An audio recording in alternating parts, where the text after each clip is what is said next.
No, crisis no. No, para nada. Esto no pasaba desde 1970. Ya se da ese agotamiento de la fórmula, ese ya no creer tanto en el técnico. No son correlacionables el funcionamiento con la cuchillada arbitral. Exacto. No son correlacionables. No. Esos 0 goles en 3 partidos son reflejo de la pobreza ofensiva que ha manifestado. Ya desde el planteamiento tiene razón. Ya te dice algo. Ahí te dice algo. Sí veo a Jardine un poco desconcentrado, desubicado en sus declaraciones a la defensiva. Y 0 goles en 3 partidos son producto de cómo ha jugado. Ha jugado mal los 3. Tienes que pensar que esto es una situación que se puede revertir. Un mal momento. Un mal momento. Quizás es la presión, es lógico, dirige un equipo muy importante y los resultados no se dan. Hay cosas por qué preocuparse, pero creo que tiene la capacidad, el talento, la cantidad y calidad de jugadores para salir adelante. Bueno, pues ¿cómo están? Bienvenidos. Se lo dicho, acá estamos arrancando Equipo F con Roberto, con Ricardo, con Paco. Ya lo ven ustedes, el tema América. Hablaremos de ese tema también que adelantábamos con Miguel Ángel Briceño, de Cruz Azul, de todo lo que está pasando en el entorno, de la posible salida de Jorge Sánchez al fútbol europeo. En fin, varios temas. Roberto, ¿cómo andas? Buenas tardes. Muy bien, buenas tardes a todos. Tocayo, buenas tardes. Buenas tardes a todos. Paco, buenas tardes. Buenas tardes. Bueno, pues pendientes de América, por cierto, en cualquier momento con León Lecanda en vivo desde Cuapa para dar el último reporte, el equipo que está preparando ya el juego contra Necaxa, para ver, ya no si gana, si hace gol. América primero tendrá que, lo primero, ¿no? Y lo primero es que marque un gol en el torneo de la América. Sí, ayer para terminar el programa hablábamos un poco de eso, ¿no? Yo sinceramente se habla mucho de la América como siempre, es un equipo polémico, un equipo que siempre está en la conversación y aparte ganador. Pero no lo veo que se pueda recuperar, creo que es normal, ha venido un desgaste natural entre jugadores, el mismo cuerpo técnico, en fin, siento que no va a ser un gran torneo, se va a meter a la liga, sí, tiene un gran plantel en cantidad y calidad, pero no lo veo tan metido, tan enfocado, digámoslo así. Hay algunas discusiones, no han llegado los refuerzos en tiempo y forma. El último año llegaron refuerzos, no quiero decir de medio pelo, pero con un poquito menos. Futbolistas complementarios y no estelares. Exacto, ¿no? Entonces no lo veo como para campeonar específicamente en este torneo, pero creo que es un poco normal y por supuesto que sorpresas siempre vamos a encontrar en el fútbol, igual y sí. Y no llegará el refuerzo, por lo menos no en los próximos días. Ahora vamos con León Roborte porque esa negociación por Vega está estancada y América no ha podido avanzar en traer al delantero que quería traer para este torneo. Así que seguirá con lo que tiene hasta ahora. Sí, los anteriores refuerzos, los recientes, parecen ser eso, ¿no? Complementarios, a ver cómo en posiciones específicas meto más competencia. Pero es que hablas de un plantel muy rico. Yo creo que en algún momento el América estuvo encartado. Acuérdense que era por izquierda jugaba o el Cabecita Rodríguez o Brian Rodríguez, dos figuras que serían titulares y brillarían en cualquier equipo. Quiñones, a veces jugaba uno de esos 3, ¿no? Yo sí pienso que este receso le vino muy bien a la América, este descanso, porque Jardine seguramente lo aprovechó. Si recuperan a Cendejas y algo platicaron ahí en la semana para refrescarse física y mentalmente, podemos aspirar a una América que se parezca al de versiones anteriores. Es cierto que esto ha sido lo más flojo, porque no son casuales esos números, son reflejo de lo que le ha faltado jugar a este equipo, pero el material ahí está. ¿Por qué se habla tanto de este desgaste de la relación jugadores-técnico? No hay forma de que el jugador con otro nivel de profesionalismo diga, bueno, tenemos 3 años contigo, Jardine, pero sabemos que estamos bien dirigidos, nos la jugamos y vamos por el 4º título, ¿no? ¿Es Necaxa un equipo como para pensar que América puede salir de este bache, porque tú sigues sin quererle llamar crisis, de este bache, de este bajón que ha tenido el equipo? Paco. No, yo creo que Necaxa como equipo hoy está mejor que América. Como equipo, hoy está mejor que América. No lo veo así como que vaya a ser, ya es el partido indicado para que se pueda revertir la situación, no.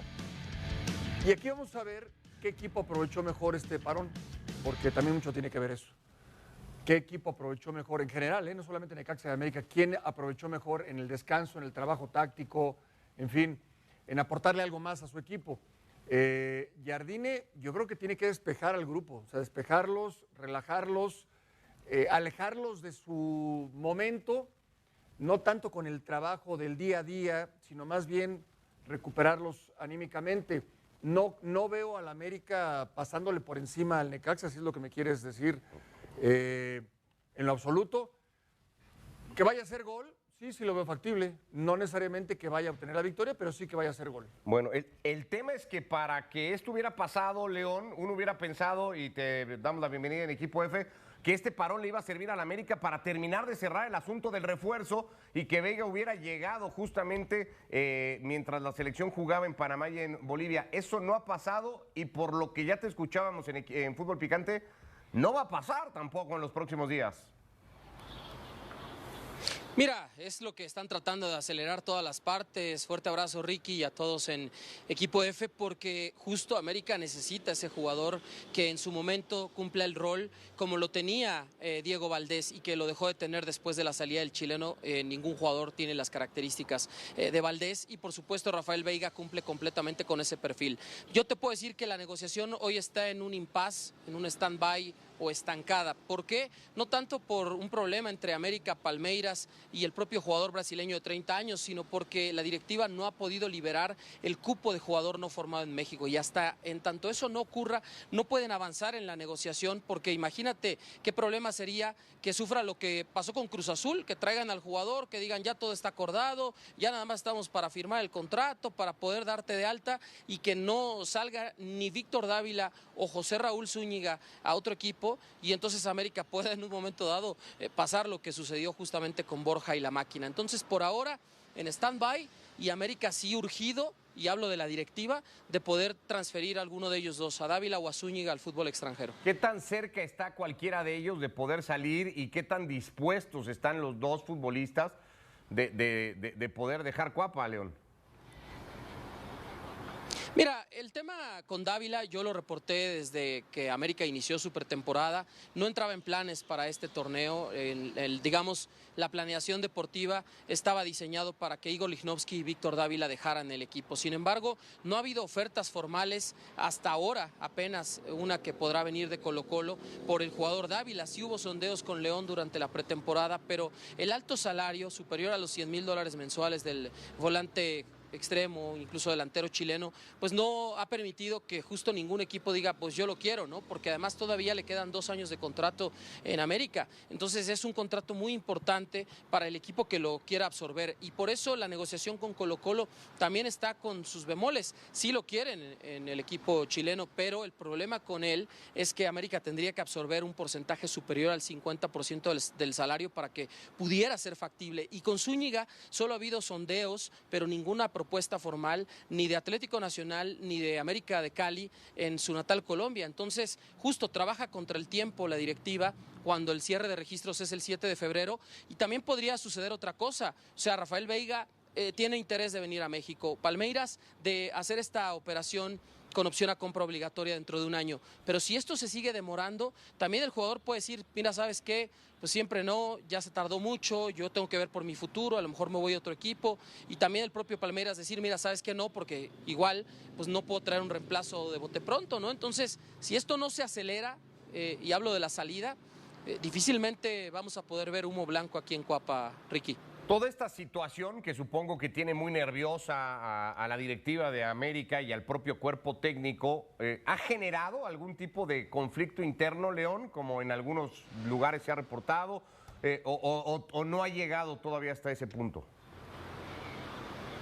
Mira, descartado, y eso te lo digo por 2 muy buenas fuentes internas, descartado que haya una ruptura entre la directiva y André Jardine, ni con Santiago Baños, ni con el director deportivo Diego Ramírez. Lo que hay es tensión, hay estrés, obviamente hay presión, porque además América viene de un 2025 y tú como fiel aficionado de América y como analista y comentarista, conductor deportivo lo sabes, este equipo tiene que ganar continuamente porque si no la presión aumenta muchísimo y es un hecho, Ricky, cuando hablamos de lo que se le exige a la América o lo que se le exige a Guadalajara, hay un nivel muy diferente, ¿no? Entonces este equipo sabe que viene de un 2025 donde fracasó y que en la conformación del plantel la directiva no ha podido hacer el trabajo que se espera desde el cuerpo técnico. Eso es un hecho, ¿no? Solo ha llegado Rodrigo Dourado a un equipo que necesitaba jugadores en varias posiciones y América no ha podido vender futbolistas, no lo pudo lograr con Kevin Álvarez, ni tampoco con Lichnowsky, tuvo que terminar rescindiéndole el contrato a Javairo Dilrosun porque tenía de repente 11 extranjeros en la plantilla, hoy sigue teniendo 10, o sea, le están pagando a Lichnowsky sin registro, pero todavía tendría que sacar otro para que llegue Veiga. Entonces, claramente hay mucha presión dentro del grupo y por supuesto entre la directiva y el cuerpo técnico porque se conforme el plantel como se espera, pero no hay ninguna ruptura, te lo puedo confirmar. Abrazo, León, gusto saludarte. Oye, lo de Cendejas, porque me parece que hablamos mucho, ¿no?, de los que han llegado, que quizá no son del nivel de los de antes.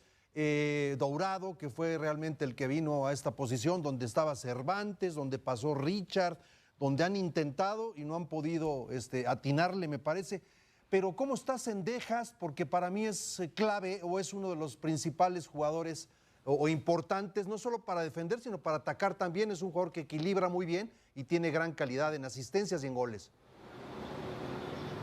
Sí, totalmente de acuerdo contigo, Ricardo, y además, a diferencia quizá de los otros extremos como Brian Rodríguez, Isaías Violante o el mismo Alan Saint-Maximin, lo que hace Cendejas a nivel defensivo le encanta a André Jardine porque recupera muchos balones en esa posición, en la presión alta. Mira, buenas noticias con Sende, él se perdió las 3 primeras jornadas por una lesión que nunca fue especificada, una molestia que tuvo desde la pretemporada y que no le permitió jugar en las 3 primeras fechas. Yo te podría decir que en el torneo pasado el mejor jugador de América en las primeras 8 fechas hasta la llegada de Saint-Maximin fue Brian el Rayito Rodríguez, pero a partir de la llegada de Saint-Maximin y que Rodríguez dejó de tener minutos como titular indiscutible, el mejor futbolista y el que cargó al equipo hasta los cuartos de final fue Cendejas, y cuánta falta le hace, muchísima. Lo vamos a ver de vuelta el sábado contra Necaxa, ya entrenó hoy en el espacio que vimos los medios de comunicación, está listo para reaparecer. También el regreso de Henry Martín, que tuvo minutos en el amistoso contra Morelia, y lo mismo Eric el Chiquito Sánchez, ellos 3 no habían jugado un solo minuto en este torneo.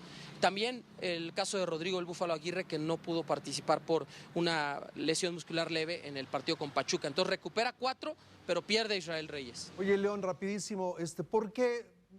Ojalá le pudieran preguntar a Jardine algún día, ¿por qué demonios no han podido jugar los 3 cuando están, ¿no? Cendejas, Brian y Maximin. Maximin cuando llegó dijo, donde más cómodo me gustaría jugar es atrás del 9. Bueno, no lo han puesto, sí lo han puesto en esa posición, pero nunca con Cendejas y con Brian de inicio. Sí. Solamente jugaron muy pocos minutos en uno de los partidos del torneo anterior y ni siquiera en esos roles, ¿no? Porque Saint-Maximin partía de izquierda y de repente se juntaba mucho con el Rayito Rodríguez y no se sentían, digamos, del todo en su posición porque no iba tan al centro, ¿no? Mira, tanto está buscando América un enganche, un jugador de esas características, donde Saint-Maximin en sus primeras entrevistas dijo que quería jugar, que Rafael Veiga cumpliría esas funciones. Entonces no los ve así André Jardine. Se lo vamos a preguntar, Richie, cuenta con eso, te mando un abrazo también, pero no los ve André Jardine. Está viendo hoy por hoy o Brian Rodríguez o Saint-Maximin como uno de los extremos, y con el regreso de Cendejas me queda claro que solo uno de los dos cabe en el 11 inicial, el uruguayo o el francés. Ahora, en el caso de Reyes, solo para terminar, me dicen que no es tan grave, esta lesión de oblicuo la van a tratar día a día. Si de repente por ahí el dolor del seleccionado mexicano desaparece para el día jueves o viernes, lo veremos contra Necaxa, quizá no de inicio, pero sí en la convocatoria. Esa es la gran noticia, que la lesión en selección mexicana no es grave y como mucho se perdería este partido frente a los Rayos, pero depende mucho de la evolución. León, gusto saludarte, un abrazo a la distancia. ¿Quién mejor que tú para saber el sentir del jugador, ¿no? Te ha tocado estar en innumerables campamentos en donde se habla del entorno, de cómo están las cosas, si hay crisis, si es un mal momento, etcétera, etcétera, pero solamente estando ahí puedes detectar el ánimo verdadero del jugador. ¿Cómo están los jugadores y el cuerpo técnico? ¿Realmente se sienten tan agobiados por el momento o sienten que pueden revertir la situación? ¿Cómo lo percibes? Mira, hay confianza en revertir la situación y te digo una cosa, para el arranque de torneo, con el hecho de que incluso Dourado reportó tarde, porque la transferencia se concretó hacia finales de diciembre, ¿no? Entonces no inició toda la pretemporada, y eso que los proyectos de Fernando Tapia y también de Aarón Mejía son a mediano o largo plazo, no son soluciones inmediatas, ¿no? El que se convenciera a Jonathan Dos Santos de no retirarse, sino seguir por lo menos 6 meses más, creo que le dio cierto respiro a una América que sí necesitaba un jugador en esa posición después de lo del torneo pasado, ¿no? Pero te digo una cosa, André Jardine estaba esperando justo este parón de la Liga MX por los partidos de la selección mexicana y reanudar en la fecha 4 con Necaxa en casa, porque sabía que iba a recuperar a la mayoría de sus piezas, ya los mencionamos, Cendejas, Martín, Sánchez, el propio Aguirre que no estuvo contra los Tuzos del Pachuca. Entonces, teniendo a la plantilla completa, más allá de que le falta ese refuerzo, sabe Jardine que ya no hay pretextos, ¿no? Y el grupo de jugadores igual. Entonces, te quiero transmitir que lo que me han dicho aquí es calma, o sea, saben todos que están quedando a deber en el arranque del torneo, que no han ganado, que no han ni siquiera marcado. Por primera vez desde 1970 América inició un torneo con 3 fechas sin poder anotar un solo gol, pero hay tranquilidad de que ya recuperando a todos, el equipo va a caminar y va a funcionar mucho mejor de lo que lo ha mostrado en los primeros 3 partidos. Perfecto, Lion, te mandamos abrazo, gracias, como siempre. Abrazo fuerte. León Lecanda desde Cuapa con el reporte de América. Escuchas a León y todo lo que cuenta de América, Roberto, y dices, bueno, ok, la cosa va a cambiar y va a mejorar, o dices, buf, la cosa va a seguir más o menos igual. Es que tiene cómo mejorar con lo que ya existe, venga o no un refuerzo, que claro que sería buenísimo, ¿no? Alguien que asuma más o menos el rol que brillantemente asumió durante alguna etapa Valdés, ¿no? Ahí como número 10, atrás del centro delantero, generador de juego en 3/4 de cancha. Pero eso también se lograría en gran parte si recuperaras una mejor versión de Fidalgo, por ejemplo, que llegó a aportar mucho en esa zona. Si Cendejas está en plenitud, si cuentas con Brian Rodríguez, claro, con ellos puedes conseguirlo. Yo creo que lo primordial para Jardine es volver a comprometer y a convencer a sus futbolistas al nivel que lo hizo en anteriores torneos, de lo cual parece estar muy lejos actualmente. Nada más recordar un poquito, ¿no? Porque parece que se nos olvida un poco lo del Tano. ¿Te acuerdas del Tano? Sí. Para mí ese América del Tano era impresionante, o sea, brillante en el ataque. Más bonito, más espectacular para mí. ¿Qué hizo Jardine? Cambiar a Richard Sánchez y meter a Jonathan, o sea, equilibras más el medio campo porque uno se queda y le permites más a Vidal, y luego trajo a Lichnowsky. El equipo quedó campeón, o sea, metió un defensa, hizo más sólida la defensa y equilibró el equipo. Pero después de todo eso, fíjate, estaba Richard, trajeron a Cervantes, no pasó gran cosa. El mismo Jonathan yo creo que ya dio. Hoy traen a Dourado y creo que pues va a dar, pero tampoco es que sea la gran solución. Tuvieron que habilitar a Israel Reyes a esa posición, y el América logró así incluso un título más.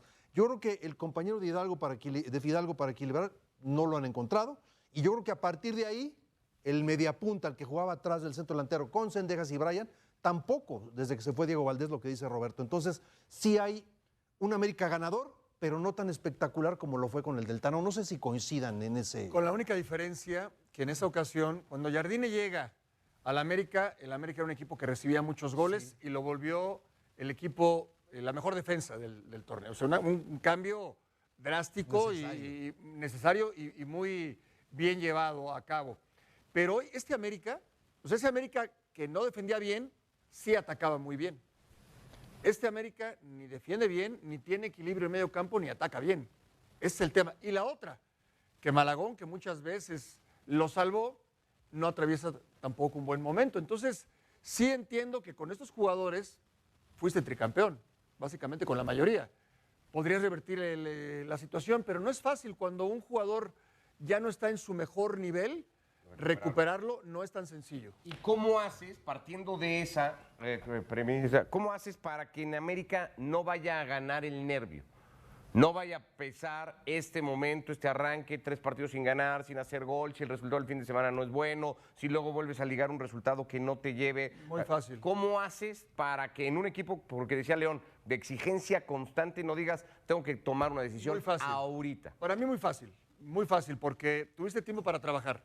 El jugador se percata de todo y se da cuenta cuando el directivo que nunca viene ya llegó, o cuando el dueño apareció, o cuando están el técnico y el director deportivo hablando, te das cuenta de todo. No puedes caer en eso. Yo creo que Santiago Baños tiene que llegar, o quien sea el encargado de la parte directiva, y hablar, señores, es el momento para revertir la situación, viene lo mejor del torneo, bla, bla. Jardine, olvídense de los temas fuera extracancha, el tema de la prensa y demás.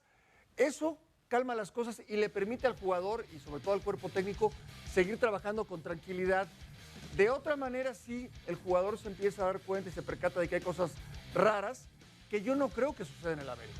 Lo digo porque todos los ciclos terminan, ¿no? Y aquí hemos planteado que tal vez esa relación cuerpo técnico-futbolistas ya dio probablemente lo que tenía que dar. A lo mejor no, ¿eh? A lo mejor estamos... A lo mejor recupera como lo hizo para Claro, para el a la postre tricampeonato. ganar el tricampeonato. Sí, estarán evaluando, ¿no? Yo sí creo que depende de lo que juegue el América en este torneo, seguirá o no Jardine. Claro que tiene un aval por lo que ha logrado, pero tampoco es un regalo permanente. Ya dio tu fórmula, te lo agradecemos. Ahí queda el nombre de Jardine en la historia del América, pero ya no está funcionando el asunto. Dependerá de cómo le vaya en este torneo. Y bueno, tienen que remitirse a su historia también, que no me digan en el América ahorita que no saben qué hacer, que están presionados. Imagínate el nivel de exigencia y de presión al que ha estado sometido históricamente este equipo, y cualquier jugador que llega al día siguiente de llegar se da cuenta, ¿no? Me imagino.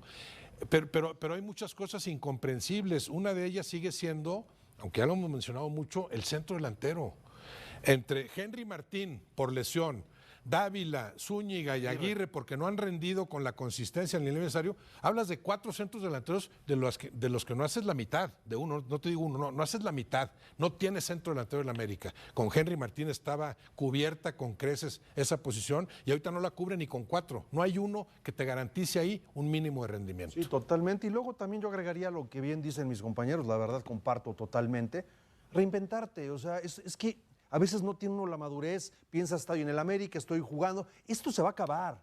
Esto se acaba y se acaba muy rápido. Entonces, si logras saber que dura poco y que estás pues teniendo este privilegio de estar en un gran equipo con alta presión, reinvéntate. O sea, hay que resetear un poco la mente. Has hablado siempre mucho de adelantar ese proceso desde una directiva, no permitir que llegue a este punto, ¿no? Sí, totalmente. Hay que renovarse antes y de... yo creo que Baños lo sabe perfectamente, que trabaja muy bien con el área operativa, pero él específicamente en el tema deportivo, y ese desgaste natural se puede revertir, totalmente. El América puede volver a ser campeón si logran esa, no sé llamarle si comunión o reinvención o reseteo, o no sé cómo decirle, pero de que se puede, se puede. En un torneo peculiar, porque por un lado está esa fase final que se juega sin seleccionados mexicanos, ¿no? Sí. Habrá equipos que se habrán cubierto en ese sentido, otros no. Lo de Mohamed fue muy claro, ahí viene Córdoba y y el otro, porque van a suplir a los que se van, ¿no? El Toluca se ve más o menos protegido en eso. Chivas no sé si tenga cómo protegerse. América, bueno, con el paso que lleva, a lo mejor le llaman a 2 jugadores nada más, y no a los 4 o 5 que suponía que le iban a llamar. Entonces, por un lado, ese factor hay que considerarlo en el tramo final del torneo, cuando se juega por el título. Y la otra, con la Copa del Mundo encima, ¿no hay cómo motivar a tus futbolistas para volver a comprometerlos?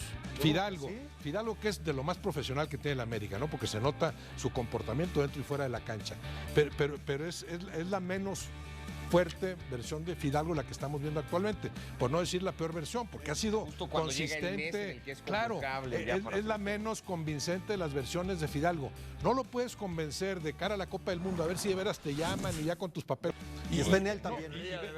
Y vete con otros que se están jugando un puesto en la selección mexicana y en otras selecciones sudamericanas. Brian Rodríguez, ¿no lo puedes motivar de aquí al Mundial? Tendría que ser ese el principal argumento. En el estudio aquí desde Verde Valle, donde este martes los seleccionados de Chivas se reintegraron al trabajo. La intención es que lo hubieran hecho desde el día de ayer. De hecho, Chivas pone su sesión de trabajo por la tarde. Sin embargo, el hecho de que se retrasó el vuelo de Toluca a la ciudad de Guadalajara impidió que los 8 convocados por Javier Aguirre trabajaran desde el lunes con el rebaño sagrado.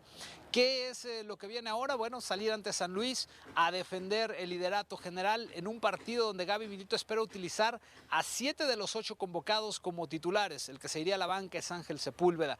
Y también mencionar que por ahora el único lesionado es Gilberto El Tiva Sepúlveda, quien sufrió un esguince de tobillo en pretemporada y hasta el momento no se ha recuperado aún de esa situación. Es lo que tenemos desde Guadalajara. Regreso contigo al estudio. Saludos. Abrazo, Jesús. Bueno, pues ya están los seleccionados nacionales, los muchos seleccionados nacionales que aportó Chivas a estos últimos partidos. Ya están de regreso para tratar de buscar la 4ª victoria consecutiva ante San Luis. Se ve, digo, no por hacer menos a San Luis, pero factible se ve, Paco, ¿no? O sea, muy probable, tal vez incluso podríamos decir, que Chivas pueda estar 12 de 12 en el arranque de torneo. Sí. A ver, San Luis, el primer partido contra Tigres mostró poco. Después fue mejorando. Sí. El partido contra 2 visitas América, muy buenas. 2 victorias, pero además lo de América, por ejemplo, sí, con un hombre Victoria y empate, Además, creo. sí, victoria y empate, pero la de América con la expulsión. Pero me parece que es un buen partido de San Luis.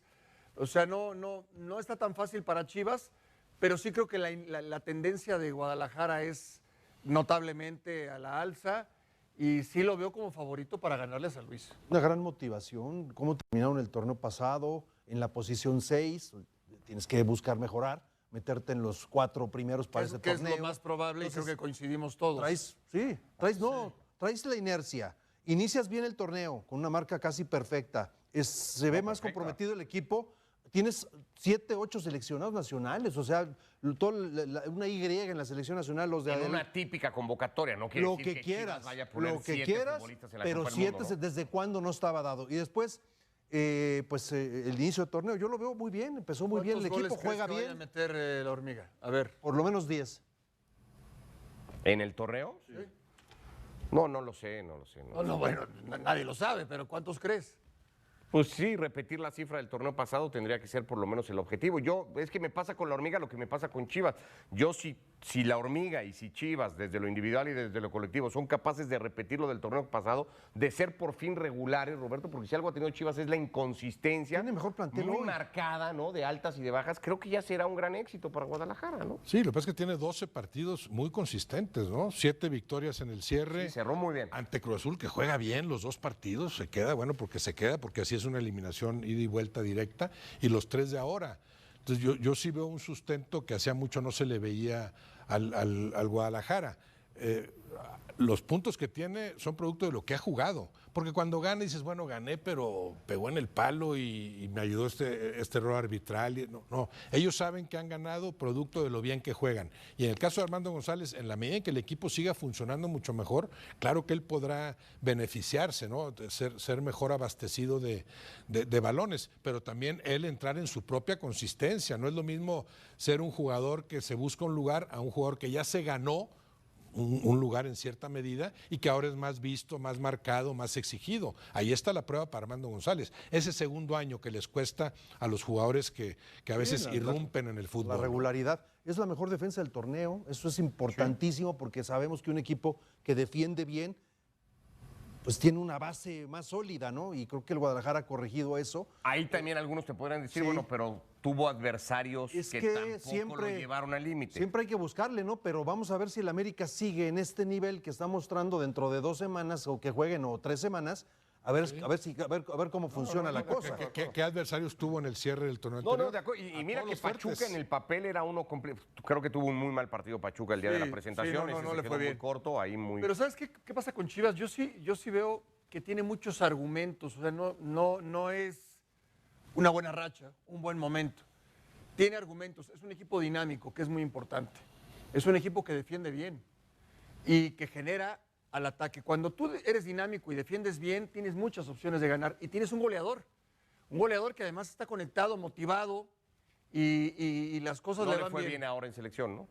Pues bueno, a ver, no inició el primer partido, el segundo inicia, no tuvo tantas llegadas el equipo mexicano.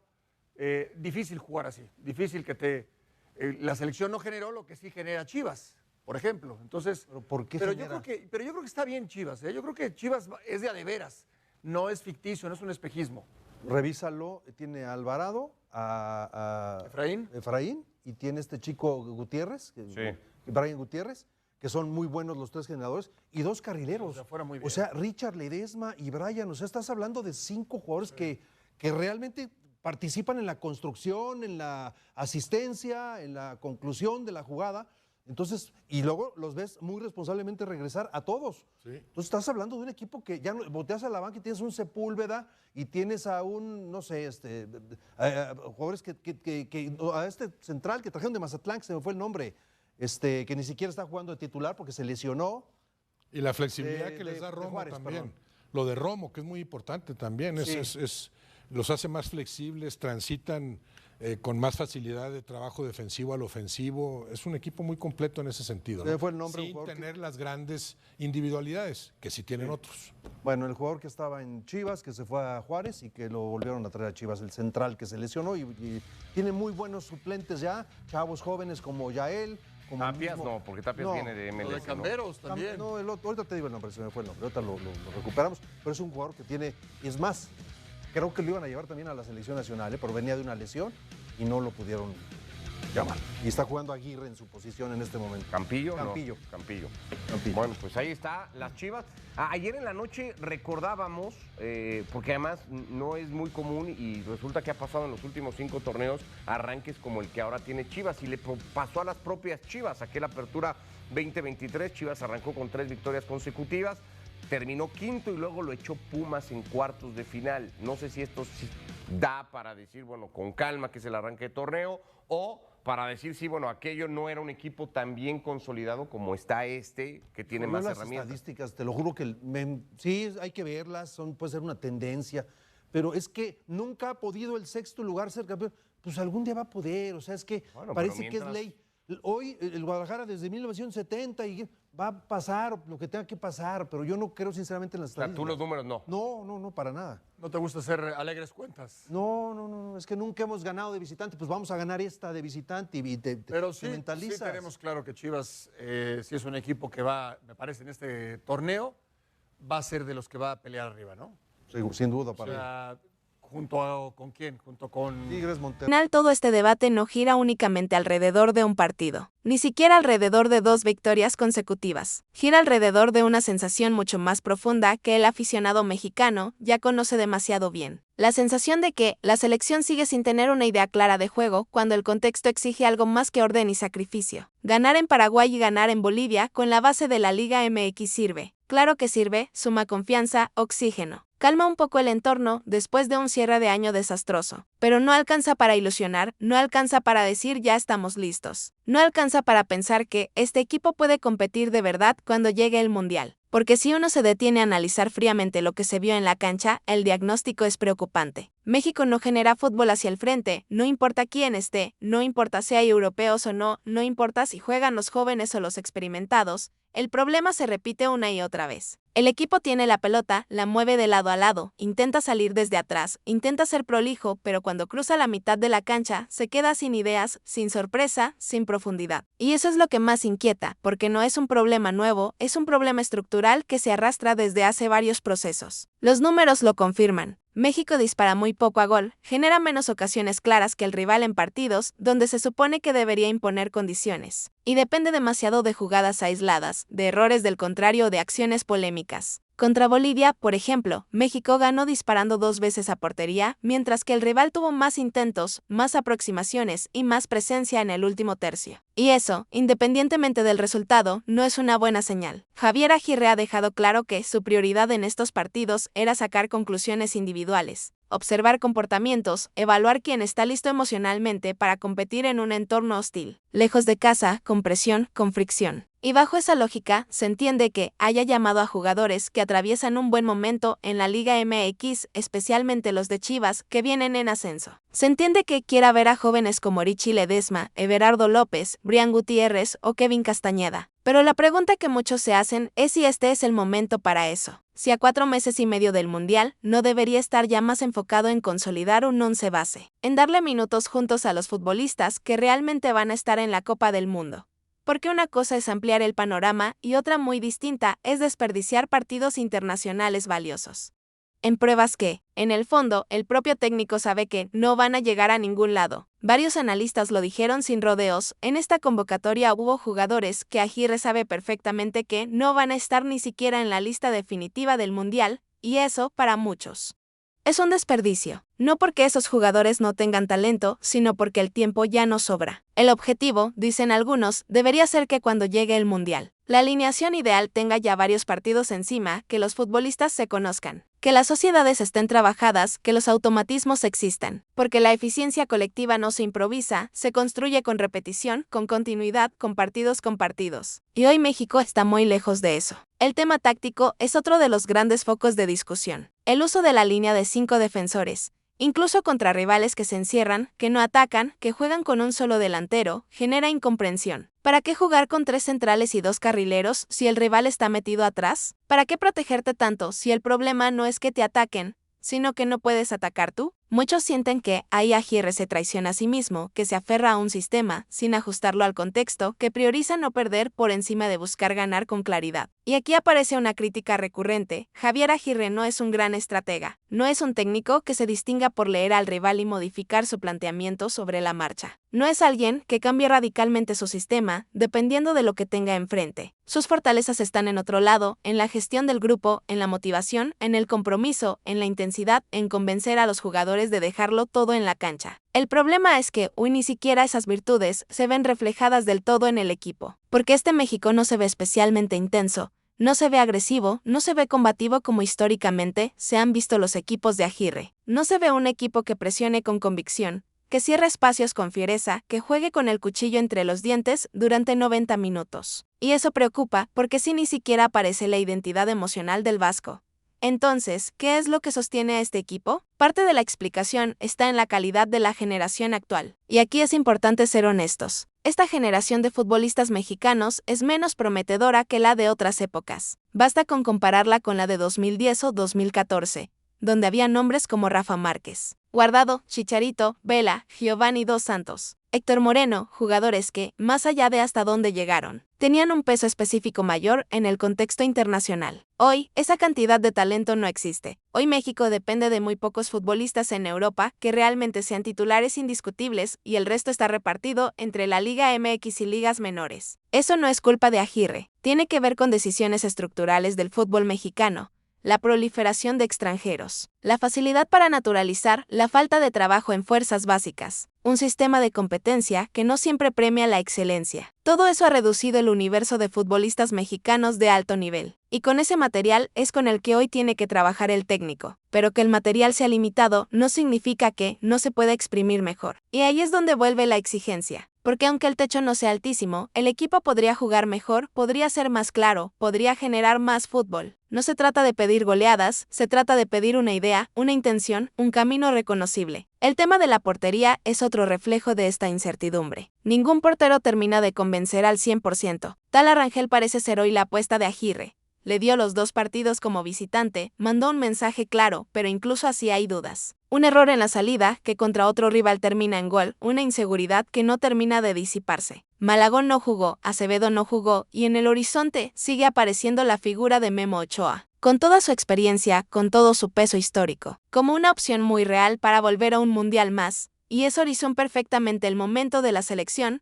Dudas en casi todas las líneas, certezas muy contadas, decisiones que generan debate y una sensación general de que el equipo todavía está lejos de estar listo. Javier Aguirre podrá ser el técnico adecuado para este contexto, podrá ser el hombre con la experiencia suficiente para navegar la tormenta.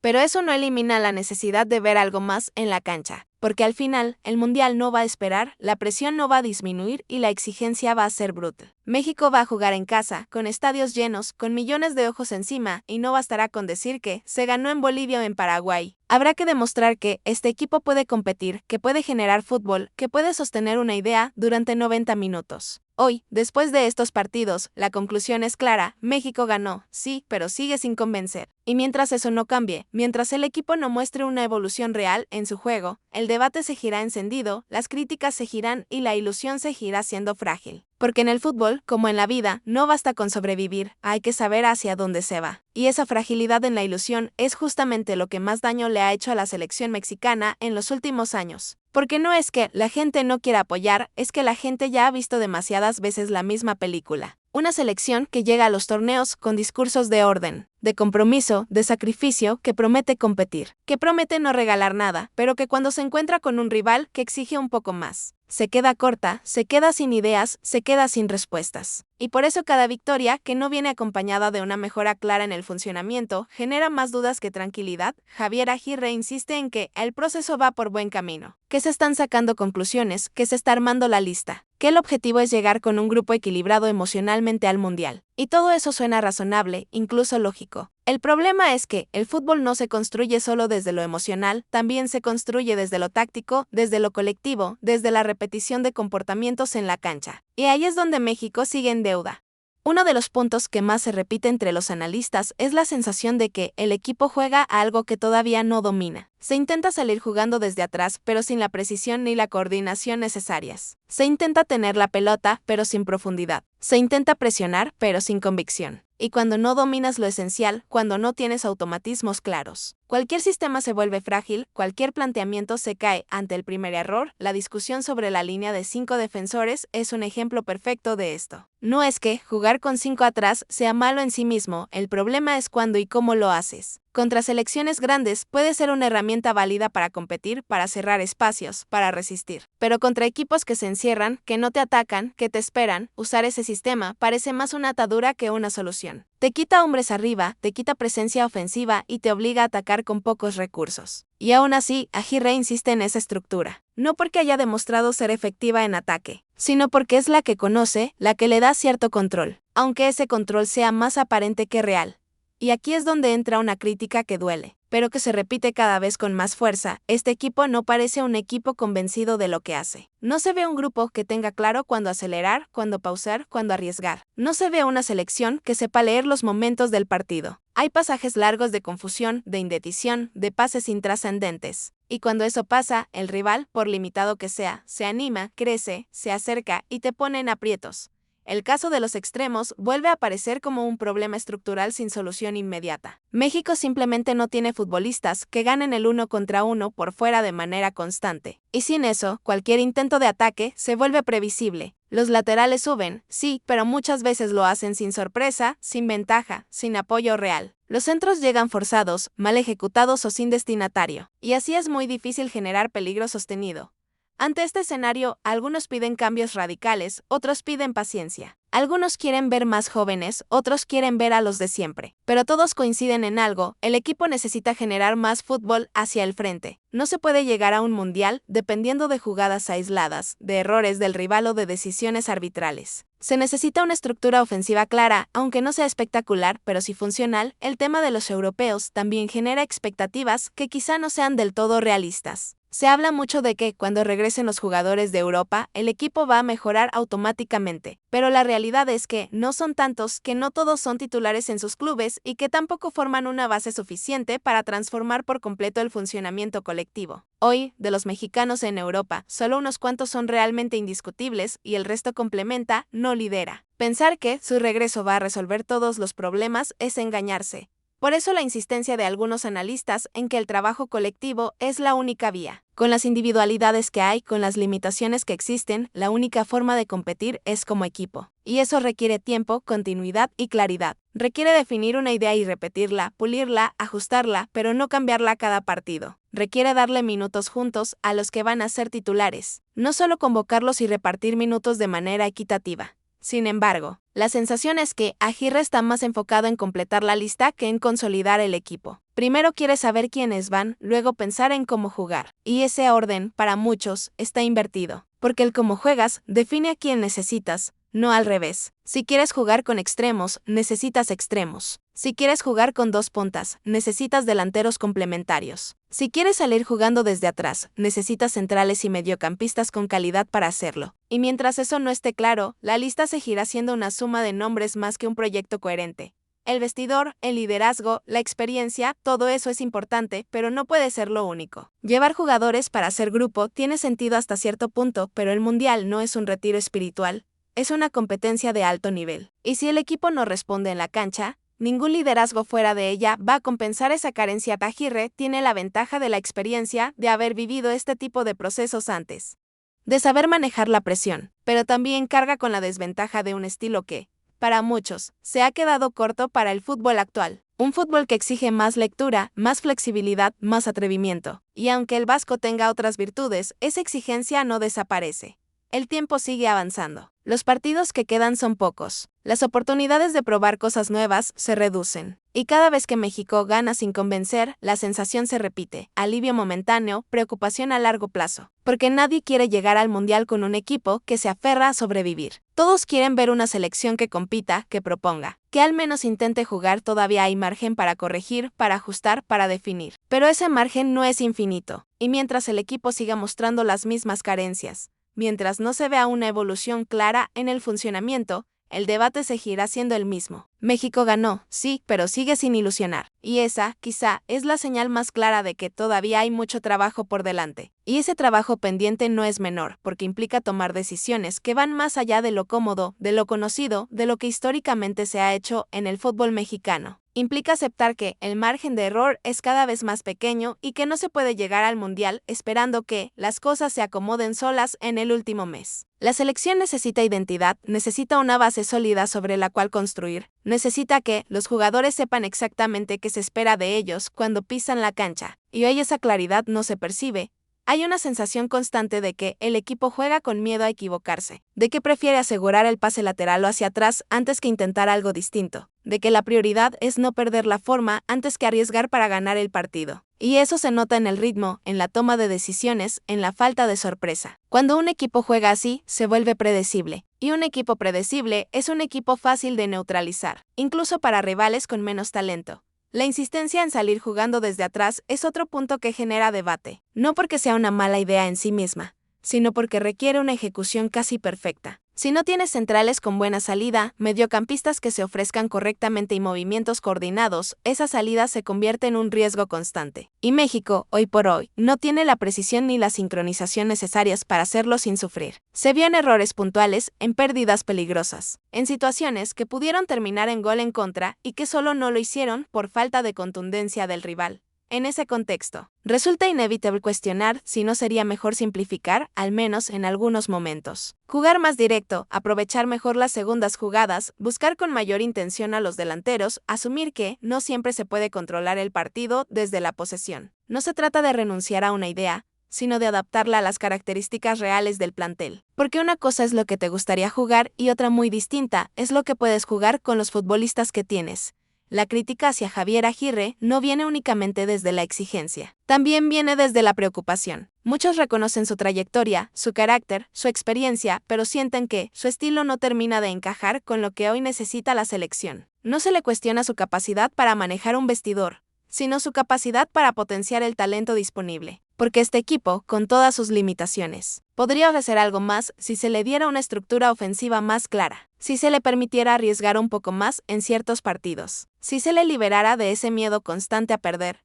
El problema es que esa liberación no se ve cercana. Aguirre es un técnico de convicciones firmes, difícil de mover, que cree en lo que hace y que no suele modificar radicalmente su enfoque. Eso puede ser una fortaleza en momentos de crisis, pero también puede convertirse en una debilidad cuando el contexto exige adaptación. Y el contexto actual del fútbol internacional exige adaptación constante, lectura de partido, flexibilidad táctica. Mientras tanto, los jugadores navegan entre la incertidumbre y la oportunidad. Saben que cada convocatoria puede ser la última, que cada partido puede definir su futuro mundialista. Algunos responden con personalidad, otros se bloquean, otros pasan desapercibidos. Y esa presión, lejos de desaparecer, irá en aumento conforme se acerque la fecha definitiva. Porque cuando la lista final se publique, las discusiones se multiplicarán, los nombres ausentes pesarán más que los presentes y cada decisión será juzgada con lupa.